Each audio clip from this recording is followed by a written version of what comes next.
पाणी बॉटल लावून ठेवा.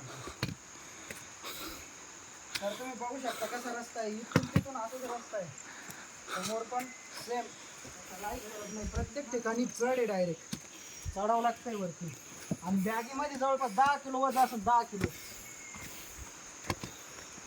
पण काय ना, शिवरायाचे मावळे आपण. तर आम्ही जवळपास आता 1 किलोमीटर आलो फक्त. 1 किलोमीटर आणि त्यातच एवढी आमची काय बोलावं आता अवस्था पाहू शकता. पहा आता. अरे म्हातारे 1 किलोमीटर मध्ये सावकाळ झाली. बघा रस्ता. हा रस्ता नाही ऍक्च्युली. इथं आय थिंक पाणी वाहत असणार जेव्हा पावसाळा असतोय. तर हरिश्चंद्रगडचा पहिला व्ह्यू असा काही आहे. इथं खोल आहे म्हणजे खाली खूप जास्त. मजा तर खूप येते पण अवकाळ पण होतीये थोडीशी. ती तर होणारच. हरिश्चंद्रगड म्हणल्यावर काय.